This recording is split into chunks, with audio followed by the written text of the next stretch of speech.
ইসলামী ব্যাংকে ১ ঘন্টার কর্মবিরতি পালন করছে ইসলামী ব্যাংকের কর্মকর্তা কর্মচারীরা। সেখানে আছেন রিপোর্টার সেলিয়া সুলতানা। সরাসরি যাচ্ছে তার কাছে।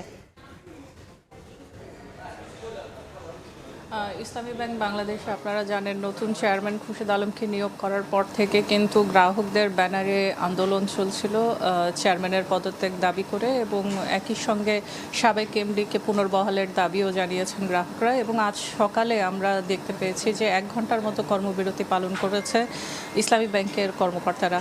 এই বিষয়টিতে যখন আমরা জানতে চেয়েছি যে তারা আসলে কিভাবে গ্রাহকদের আন্দোলনের পর এটি কিভাবে করলেন এবং অন্যান্য গ্রাহকরা এসে অপেক্ষা করছেন, তখন তারা আমাদেরকে জানিয়েছেন যে আন্দোলন করা যে গ্রাহকরা রয়েছেন গ্রাহকদের ব্যানারে, তারা এসে অনুরোধ করার প্রেক্ষিতে তারা ১ ঘন্টার যে কর্মবিরতি সেটি পালন করেছেন।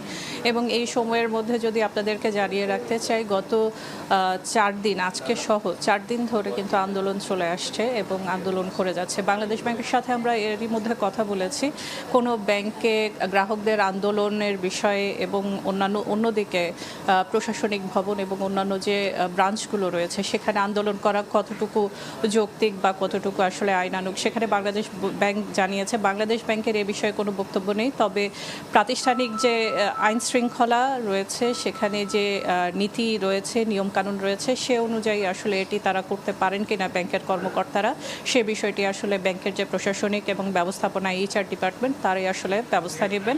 তবে গ্রাহকদের যে আন্দোলন রাস্তায় রয়েছে সেটির বিষয়ে বাংলাদেশ ব্যাংকের কোনো বক্তব্য নেই। এ ছিল মূলত আমার কাছে এখন পর্যন্ত সর্বশেষ। যুক্ত ছিলাম ইসলামী ব্যাংকে।